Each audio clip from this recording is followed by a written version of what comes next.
Welcome back to another edition of the International Leadership Podcast. My name is Joe Beauchamp. I'm your host.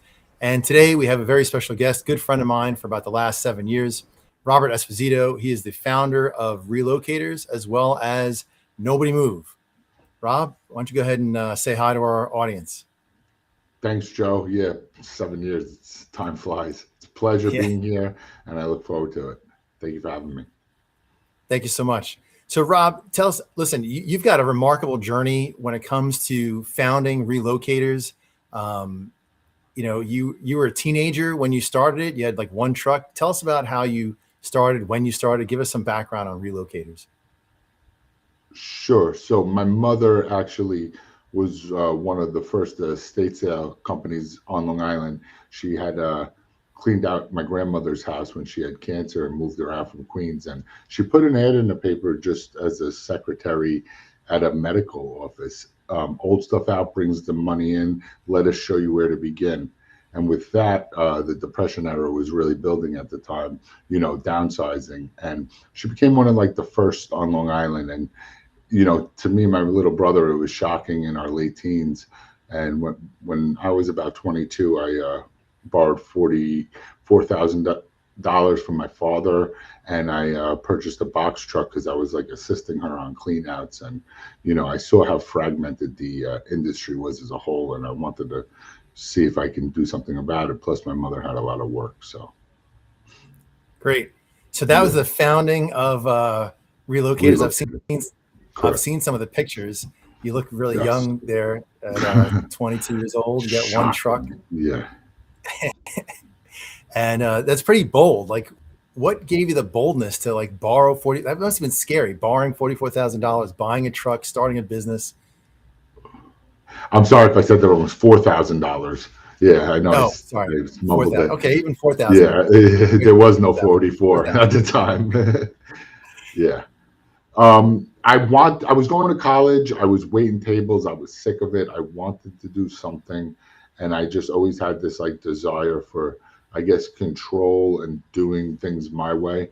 A couple unions at the time had offered me jobs, which was also a big deal, and they were dream jobs to us because at the time, like you'd sit outside for 2 days in a courtyard in Queens or the city to hopefully get an application to a union.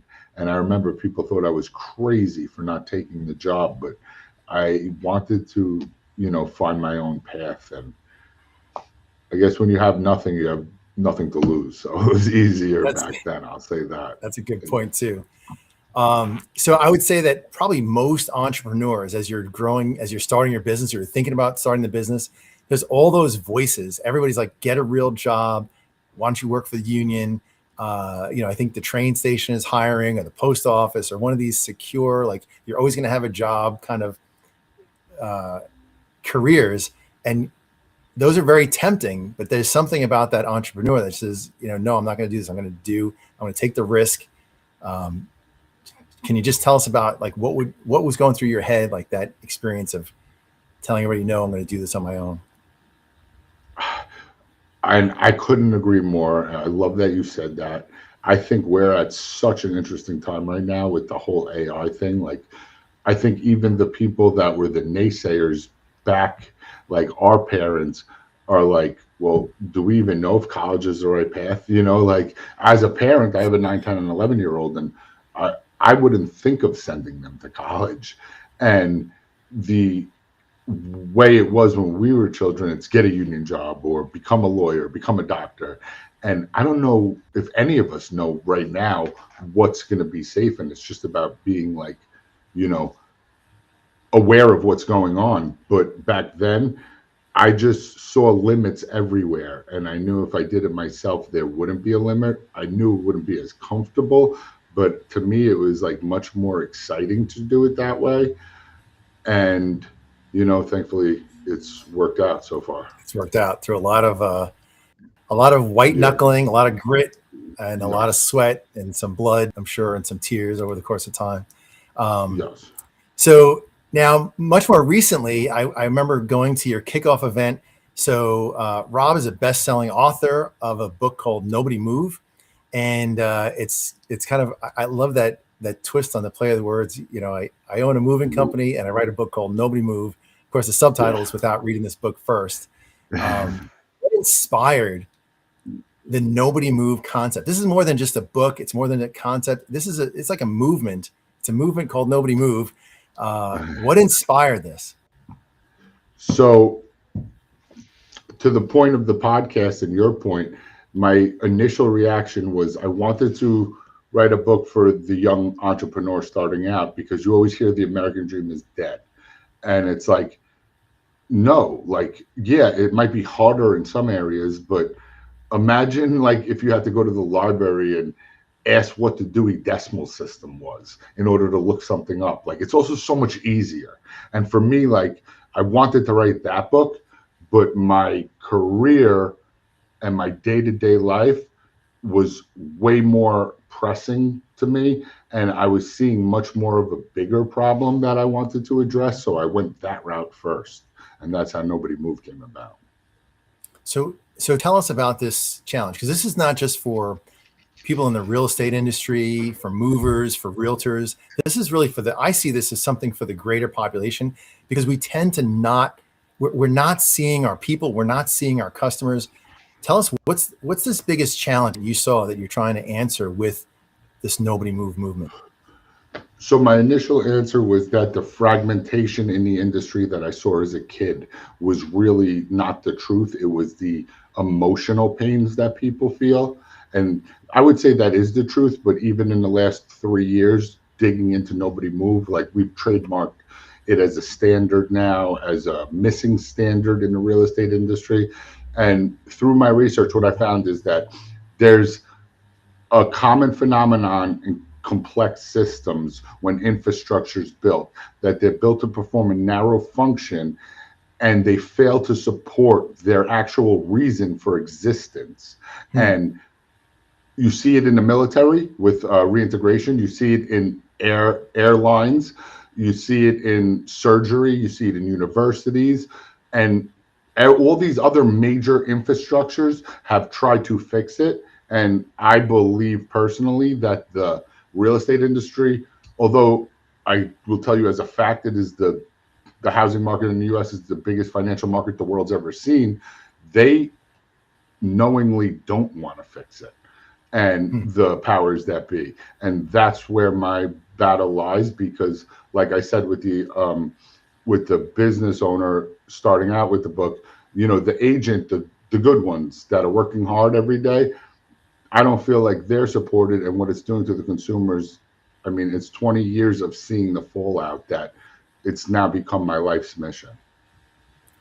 So one of the things that I heard you say that was shocking, it was shocking because I've never heard it before, but it made perfect sense when you said it. And that is that moving is one of the most traumatic experiences in people's lives. So the whole process, like, we think, hey, buying a new house, this is new and exciting, but it's really a tremendous upset. It's an upheaval in our lives. And not everybody's moving into a house because everything's going wonderfully. And, you know, I remember I bought my house, I was 26 years old. My wife was pregnant. I kept making more money at work. I had enough money. And so I bought this house, and it was a very joyful experience, but that's not always the case. I think that's probably less frequently the case. What kind of things were you seeing that really brought to light this idea that it's such a traumatic experience? Yes. So it's multiple parts. And if most lists on Google, it comes up third biggest stressor: death, divorce, moving, serious illness. And you're like, moving, how does it come before cancer? Like, that makes zero sense. But the idea is that no other trade shows up for 50 at least. And what happens with moving is it's the logistical move, but it's really not. It's from like when your last child goes off to college and you think like, oh, this might not be the right house for me for long, till months, years later through the move, to months, years later and getting settled. So you combine that with all like the emotional angst that comes into, like you said, a non-achievement move. And then you combine it with a major infrastructure that's set to literally, I coined the term emotional amnesia. It's at the closing table. The walkthrough becomes like a plank walk. And what happens is all guidance, all regulation falls off, and the client's stress and anxiety shoots through the roof at the same moment. So Wow. it's a major, major point in people's life. And most people have to experience it. You know, they say on average like 6 to 11 times. But That's crazy. I never even thought that people moved that frequently. But I like that you describe it as like this plank walk, right? So all the way up to this closing table and the walkthrough, you're supported. You have your lawyer, you've got your realtor, you've got your mortgage broker, and title, everybody's there mortgage. supporting you. Title, the inspector, like you're getting phone calls and emails and text messages, maybe even too much. And then all of a sudden you walk this plank and you're all alone. Everyone's gone. They've all made their money. All the checks have been written. And now you're here. Yep. And you know, the people in the industry, they experience it, the good professionals, the great professionals, and I work with some great professionals, but they don't even understand it completely. And I think I was put in, I mean, I feel chosen by it, but I think I was put in a really unique dynamic, being coming from the estate sales, which at 21 years old, people in California would cancel their flights and have me hire their movers and hire their realtors and choose who was the realtor, and then owning a moving company and a clean out company and seeing after that, I saw the whole picture. And just personally being like a human, you know, like somebody who, like, you know, observes the human condition, I always analyze like what's going on with this. And yeah, it's really a pain point in people's lives for good and non-achievement reasons. I always say non-achievement because you never know. Some people, you know, are happy with their divorce or to lose their job, so you never know. I mean, listen, it's still a traumatic moving out of your home through divorce. A lot of people are moving out and they're leaving their kids behind. They're leaving all those memories behind, And Yeah. you've told stories about, to somebody it's just a box of junk, but to the person whose box of Yeah. stuff it is, this is their life memories. This might be all that they have left of a relative who passed away, or a child, or an old relationship or something, and it's left in this box. And so you as the mover can empathize with that homeowner and feel it, but a lot of other people don't. They might just think, hey, it's just garbage, it's just stuff, this is an old couch or an old piece of furniture, it's old, it's worn out, it's not even worth anything. But that's the one that my grandmother used to read stories to me when I was a kid. And so it's not worth anything in a dollar amount, but it's worth everything in an emotional amount. And so I think to just not even see the homeowner, not even see that the humanity in there. I think so many of us in business anyway, we're so busy with the next customer, the next job, the next client, marketing and advertising and payroll and all this stuff. And business is stressful. We all know that. And then to lose sight of our customer, who's really the whole reason that we're there. And I think it's great that you're bringing that to light, that you're bringing the humanity back to an industry where, we've allowed our clients to, so to speak, walk this plank. Yes, and I want to be very clear about one thing, because I have this conversation all the time and I get a lot of slack from it. You know, think about it like this, if you give me a minute. Item number one is $30,000. You get a 170-point inspection. You get a warranty. You get a maintenance plan. You get it detailed like new. You sign and drive it, and you get brand new keys that are reset. Item number two is $1 million. You're lucky if you get a good inspection. Most of the time, an inspector that does his job no longer has a job because of who referred them if they break it up. The warranty is non-existent. The maintenance plan is non-existent. It comes broom swept clean, which is really empty and dirty. You rarely have it move-in ready. And if they tell you to make it customary to hand over the keys, which is absolutely outright dangerous in my opinion. And I want to be extremely specific to say the agents, they're doing a great job, and they're working weekends and they're working vacations, and they're trying to, and they're almost rewarded for it being wrong. And I say that because they get awards for transactions and they don't even see it, and they're doing a phenomenal job. So this is not an attack on them. It's beyond them. It's a structural issue. So what is it? So let's say I'm in the real estate industry, maybe I'm a realtor or somebody else in there, or even just business owners in general. What are some of the steps that we can do to try to solve these problems, to see our clients, to really handhold them through there? Maybe take the jump off the plank with them and be there, and swimming them to safety. How do we take that step up ourselves? Absolutely. And I think they're doing that. And I think the great realtors do that, because that's kind of where our, if I have any, not argument, but lack of a better term, point of contention, they'll say, hey, I'm doing that. I'm making sure. And that is absolutely true. And my whole mission in life for the rest of my life now is, what I'm saying is, hey, if you're going to take Spirit Airlines or you're going to take Delta, there is, no matter what, an air traffic controller at the landing. It don't matter if you have a shitty airlines or a great one. And the same thing would be if you go to surgery. If you have a bad surgeon or a great surgeon, the hospital still now provides aftercare. So we cannot let something so important be personality based. And that is where I see it on a larger level, because I truly believe that there's a statistic of people that are bottlenecking the housing supply in the country because they rather die in their homes than deal with this real estate market, Wow.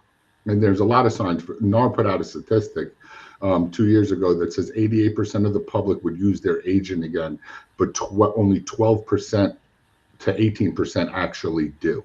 So like the proof is all around us in the industry now. Wow. So let's take a look back at leadership principles that our audience can apply in their own lives. And I'll tell you that everybody that I know who's been successful in business, the story pretty much goes the same. I had this idea, I started this thing, and I teetered on the edge of destruction for a period of time that was longer than most people would have survived. And then I started to build momentum, and then I came off the edge, and now I'm doing great, right? So you told us back some number of years ago. What year was it when you got that first truck? '07, Oh '08, seven. And today, how many trucks you have? like 16 or 18. 16, 18 trucks. Yeah. Yeah. So that's a lot of growth, right? So Yeah. tell us about that teetering on the edge of destruction time frame. What was that like for you? So even right now with Nobody Move, I spend 14, 16 hours a day in it. And the 8 other companies, I don't even, I'm not so operational in, and I'm feeling that on this side, even as someone who's done it before. But back then it was very like, you know, will this ever work? Like, you don't have that confidence, and a lot of like figuring things out, like, hey, if I hire somebody today, I'm going to lose $150. But if I wind up going on an estimate and getting $1,000, that would make more sense. And like doing like simple math day to day, like, well, this didn't work. Why am I growing? And like, just keep going, moving a Rubik's Cube until I, find a path, and then go take that path as far as I could take it. A lot of doing that over a lot of years. Yeah. Yeah. So doing the math, gritting it out, thinking ahead.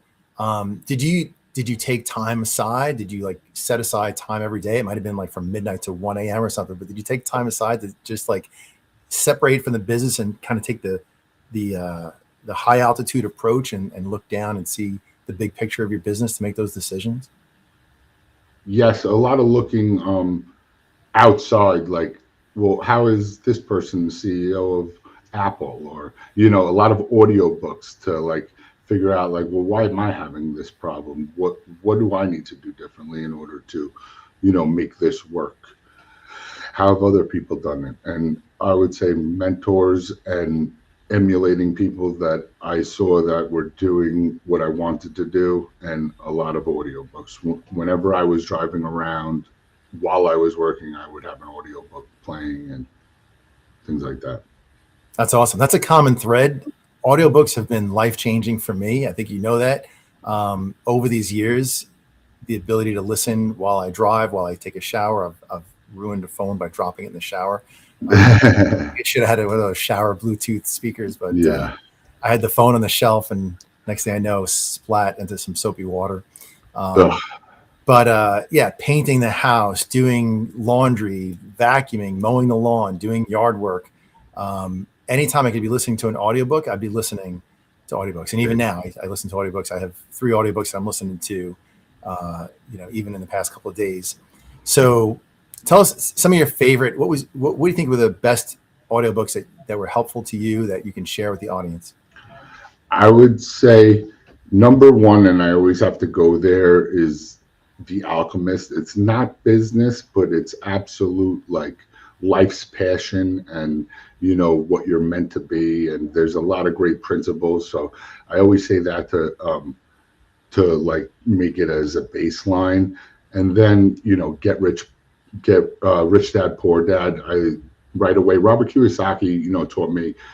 It was because of him that the quote, show me your network, I'll show you your net worth. I joined the BNI group, and that has done, I'm 14 years in BNI, an ex-director, ex-president, grew a chapter till 75. And, the amount of knowledge I've gotten there has been enormous. So I would say definitely like anything Kiyosaki, and of course, How to Gain Friends, Influence People, all the great ones. Yeah, standard books. That's one of the ones I recommend the most. And honestly, I don't think I would be in business if it wasn't for Rich Dad Poor Dad.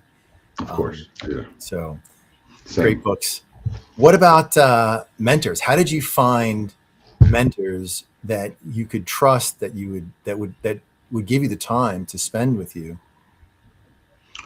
So the only job I really had in life was a pizzeria and a restaurant, and the restaurant's very successful.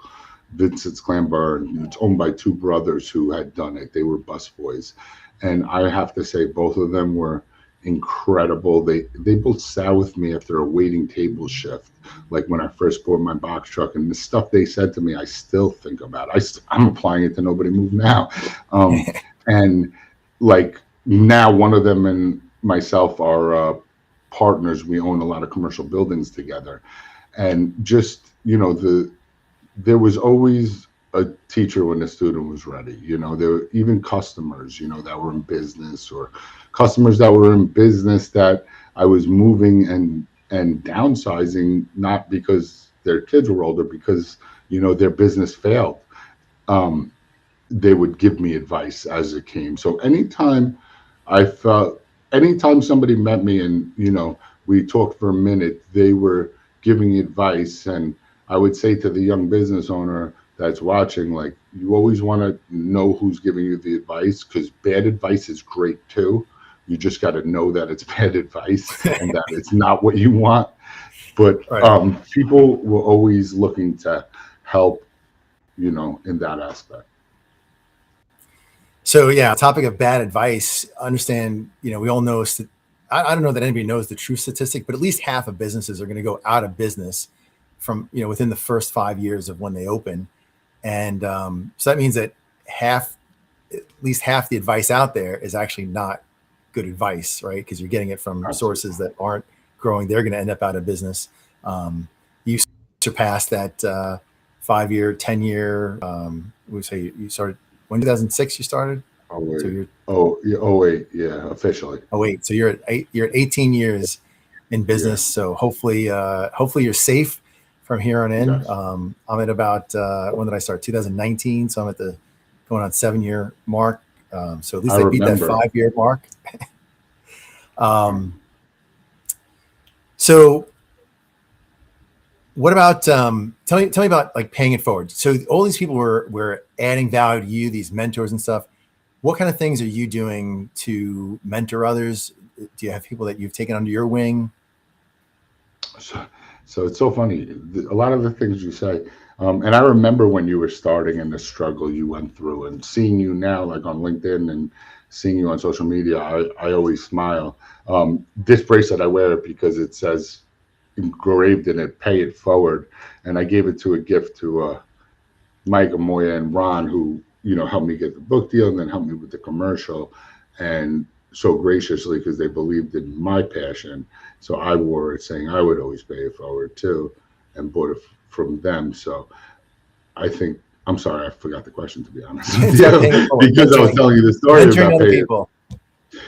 Yeah, any chance, and you cannot truly learn something unless you teach it. So, paying it forward is a part of learning something, and also staying relevant to what's going on, because as much as we you know have a way of looking at the younger generation does have a lot of benefits when you sit and talk to them. So, it keeps your hand on the pulse too. Right. Um, I would just say that any opportunity, if you think about, I think from when you're looking up, you think, hey, this person's not going to give me time or attention because look at them, they're busy, they're successful, whatever. But successful people love to work with people that are starting out. If you talk to somebody and they're like, no, it's not a good idea, don't do it. Just understand that they haven't accomplished much, right? The people that have accomplished it, they're like, yeah, go for it. It's scary, yeah, go for it. It's okay, do it. I think you can do it. You'll be fine. Run with it. I absolutely agree, and I think I'm starting to see how the dynamic is that it's almost like there's no difference between being successful and being at the fringe of the most unsuccessful. It's just a different way they look at you. And, Mm, you're still an outsider to the middle. And I truly believe that to be true. And I wouldn't have said that a few years ago, but it is definitely something. And the people that do achieve it, they're usually the most gracious and the most willing to help the next person, because they want to align with like-minded people. yeah. Somebody told me that they had this idea of trying out for a professional basketball team. Um, Actually, the person didn't tell me, but I heard them speaking at a at a conference. So I guess it was me and the other 1,000 people that were there. So they go to but when they brought this up to their family, the family's like, "That's crazy. What are you thinking? Being a professional basketball player, you can't do that." And then he had an opportunity to meet a professional basketball player, and he goes, "Yeah, do it. Go try out. Do it. You can do it. Show up. Do Exactly. it." And it's just so interesting, the different perspective. The person who's already there is like, "Yeah, come on up. Come up here." And the people that are down below are like, "No, no, no, you can't do that." Yeah, I think people mirror their fears on other people. Like, uh, again, The Alchemist, but this is why The Alchemist is so important to me, because it's the principles before anything. And it's like there's a famous quote that says, like, you know, how come everybody always has such a clear understanding about how other people should lead their lives, but never any understanding about their own? Hmm. Like, that's like why The Alchemist is so important, because of what you just said. Yeah. That's a danger. Listen, I'm a coach. I coach people all the time, and I will Hmm. tell you, it's 10 times easier for me to point out something that somebody else should do than to point out the same things in my own life that I need to do to upgrade myself. So I think it's just part of human nature, but it's definitely something I got to be careful about. I sometimes will hear myself speaking and be like, "Okay, Joe, take note of this yourself. You need to do this." Um, Yeah, but you can stop right there, Joe, because the truth is they're coming to you to coach because they see something in you and they're asking for it. The difference between what we're saying is, don't give me advice that I don't ask for, but at the same time, like, tell me I look fat in a dress. You know what I mean? Like, and when people are asking you, as long as you're true to yourself, like, hey, this is the advice and this is what I know to be the right way. Take my advice, even if I don't. You know what I mean? Like, use it. I don't. I think it's a different dynamic, and that's what makes you a better coach. yeah. Yeah, I don't want to say that I don't do it, but I do. I do understand the struggle. It's definitely a struggle for me Yes. to apply. If I could apply 100% of everything I knew, and I think that goes for anybody, would be way beyond where we're at right now. One thing I always loved is an expression that you have. I want you to talk about it for a moment. TGIM. Tell us about that. That was just like a rallying call years ago, and what came out of it, and it's so random. A bunch of people said it. I made it my license plate, and years later, I was like rushing to get to school to pick up my children, and the security guard was like, well, "What does that say? Does that say TGIM?" And like, it just, it wasn't me. It just came through me. I was like, yes, because 99% of the world screams TGIF and 1% holds all the wealth.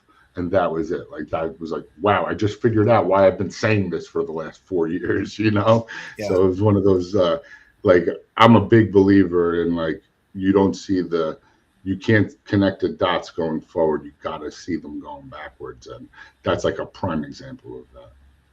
So we have an international audience here. So just to explain, TGIF is the common expression, which is thank God it's Friday, which is the week is over. We have a weekend to look forward to. I got through all the work stuff. TGIM is thank God it's Monday.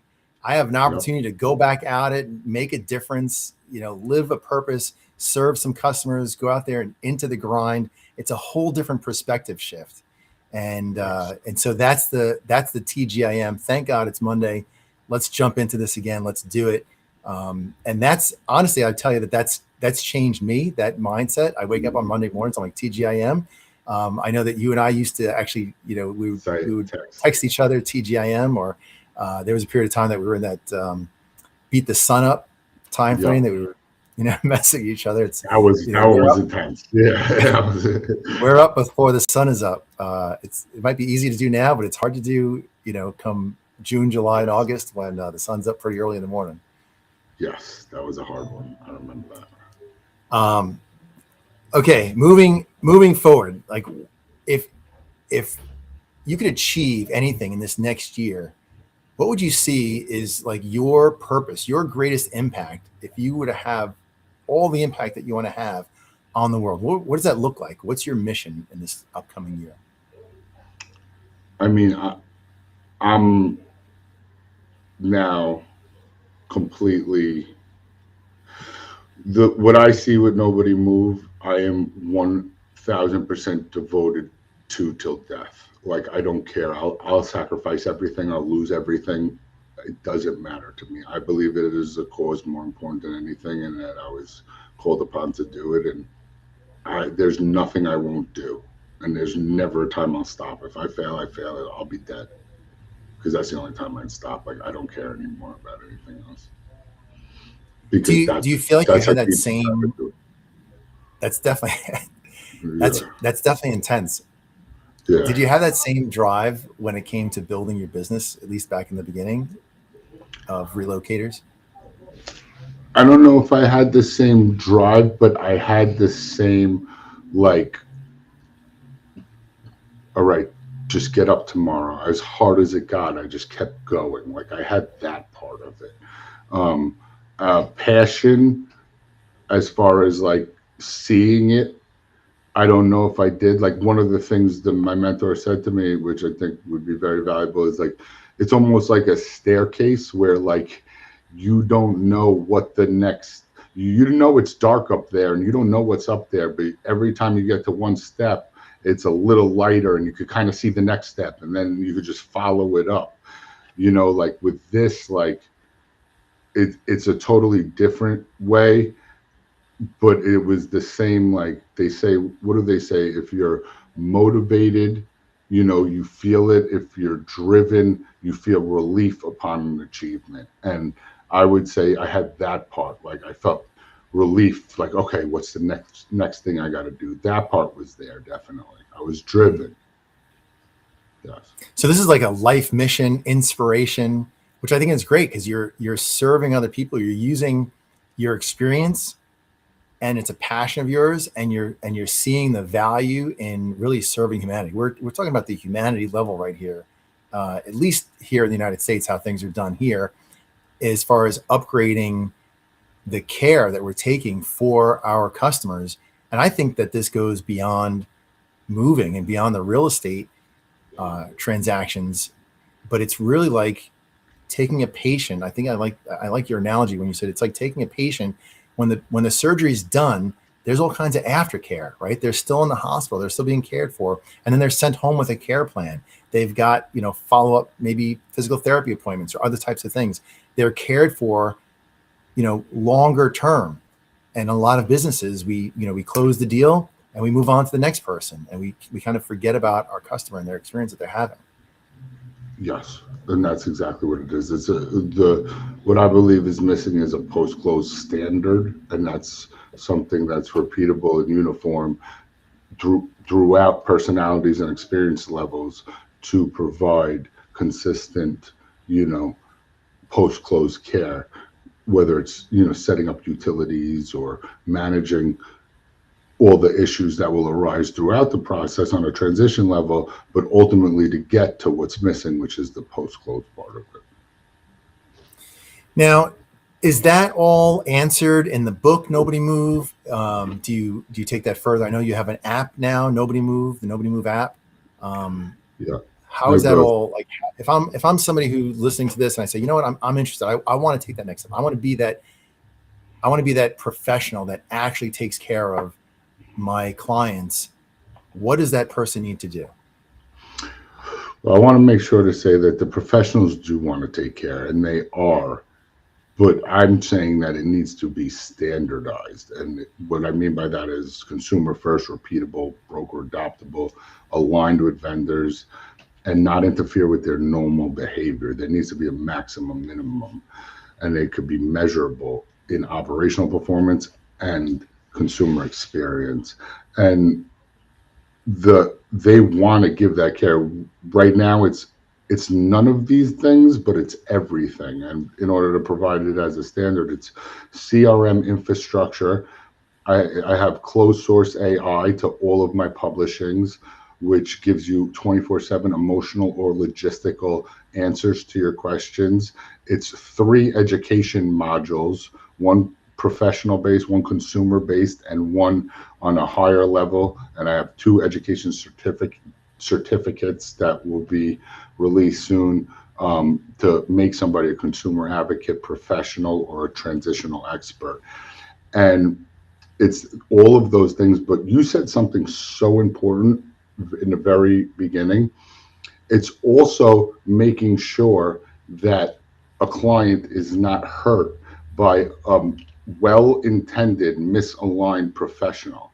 And what does that mean? It's saying that in the CRM their stress levels through the roof, don't contact them today with the next task.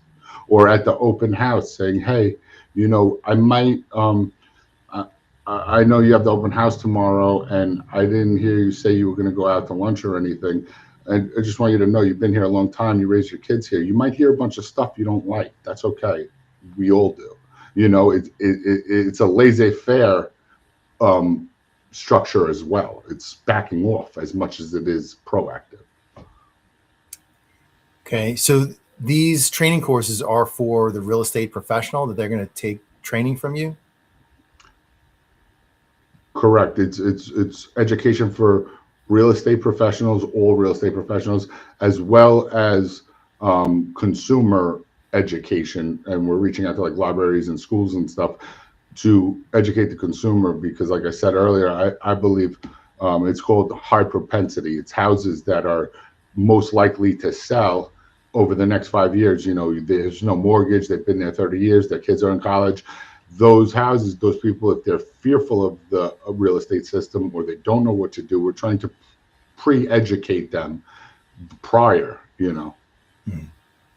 That's great. So how does somebody find out more information about this? They just go to nobodymove.com, or what do they need to do? I know Yeah. the QR code is up on the screen here. If you can scan that QR code, you'll go to the Nobody Move website. But what is the Or you next could step? Scan the QR code, go to the email website. email at info@nobodymove.com, and we'll set up a Calendly link, and have a Zoom call. And then how about the app? Where do we find the app? Is it just called the Nobody Move app and it's on the regular app store?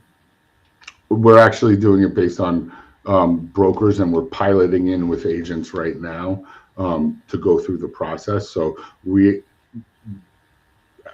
deeper we got into this, we started to pull back because we realized there was so much more important to it, and we didn't want to put anything out too early. So we're doing it based on like a interview level to make sure um, we keep it like aligned with the people that really want to do it and really care about it. So we're not even selling outwardly right now, and that's pretty much a testament to like I don't care. I just want to, like, you know, I'm so into it financially, but I believe in it so much that it's more than like a business now for me. Got it. It just all So, motivates.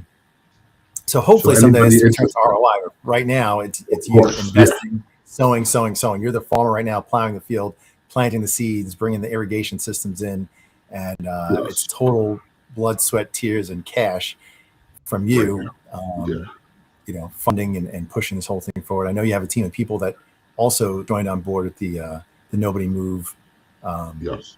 movement, and some great people working there as well. What else do you want people to know? Business leaders, real estate. What are your final parting words for our audience?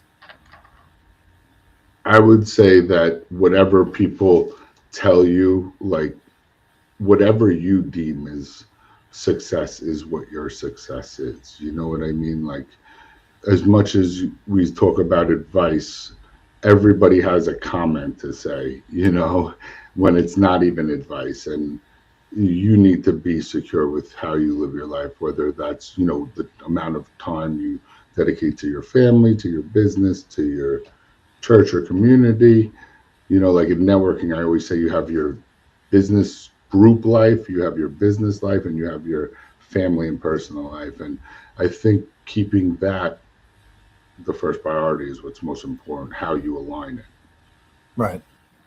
So I'd say that you can't. There's not enough time in the day to do everything for every part of your life, but there is enough time in the day to do the most important responsibilities for the important parts of your life. So chunk out time in your calendar for family, for friends, for social interaction, chunk out time for mental health, chunk out time for physical health, chunk out time for networking, for growing your business, for taking care of your finances, chunk out time for your customers. Chunk out that time and consider, hey, what's the most valuable use of this time that I can spend? You know, if you're going to spend time with your kids, maybe sitting in front of a TV set's not the most valuable time that you can spend with them. Figure out, hey, what's the most valuable use of this time? I only have, let's say, an hour a night with my kids. What am I going to do to max that time with them? And I got a great one for you that I just happened to me the other day. I have a 9, 10, and 11-year-old, and I'm trying to, a friend of mine wrote this op-ed that went completely number 2 thing ever on Twitter about AI. His name is Matt Schumer. And I'm trying to teach my kids the AI, and they're fighting about their phones. And I was like, well, guess what, guys? Our second biggest problem for adults right now is you guys on your devices. So you can either prompt for 5 minutes a day, or you could just give me the advice, the devices. And, you know, right away they switch gears. So, like, Yeah. absolutely. Yeah. So I think in the world of AI, I'm just going to throw in there. I think it's more important now, more than ever, to actually know real information yourself from books, from mentors, from experience, from other people. When we start relying entirely on AI, like AI has all the answers, we lose that ability to evaluate what's good, what's not good, right? If I'm talking to somebody, I kind of get the idea. Does this person know what they're talking about or not? But if AI says it, it sounds bold, right? It sounds bold and direct. It's like, oh, this is an expert, but it's not. It could be just as wrong as, you know, the guy sitting next to you who never did the business before, and he has, you know, some kind of advice to give. So now more than ever, dig into the books, the audio books, listen to real people, go to real seminars, you know, write actual stuff out with pen and paper, talk to real human beings on the other side of a table, you know, have real coffee with real people, and build that evaluative knowledge base that you can look at what you're getting from AI and determine, does this fit with what I want to do, with who I am, with where I'm going, or doesn't it? So, and don't take AI as some kind of demigod. So Uh, I couldn't agree more. No matter what, you're just going to see the pendulum swing the other way, and the businesses that are the most consumer touching, you know, like those with the emotional connection are going to be the ones who are the most successful, I think. And it's just another tool. yeah, that's awesome. Well, Rob, listen, I super appreciate you. Thank you for joining us on the Hey, podcast you today. too. I'm inspired by your vision of taking really taking them, don't just walk them off the plank, but really just taking care of them emotionally, really feeling and seeing them for what they're experiencing and going the extra mile to go with them. It's not really an extra mile. It should be standard. So as however we can help out in this process, launching this vision forward, we're here to help out. And if you're listening in the audience today, reach out to Rob at info@nobodymove.com. You can reach out to me at info@beauchampteam.com. And I hope you enjoyed this show. Check out both of the websites, and we'll see you guys next week. Thank you for having me. Pleasure, Joe. Thank you.